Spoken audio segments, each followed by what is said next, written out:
उद्योग सुरू करताना खूप कमी तरुण तरुणी आहेत जे इनिशियल स्टेजमध्ये उद्योग सुरू करतात. बऱ्याचदा ते एक नोकरी घेतात, ठराविक काहीतरी पगार कमवतात आणि मग हळूहळू टप्प्याने ते व्यवसाय सुरू करायचा विचार करतात. बऱ्याचदा सुरूही करतात.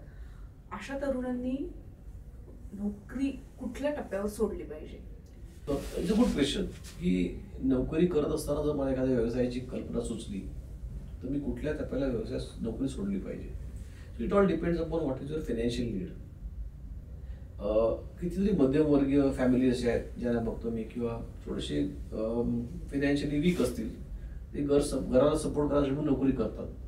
तर माझ्यामध्ये नोकरी सोडू नये सुरुवातीलाच, because that gives you at least some stable income.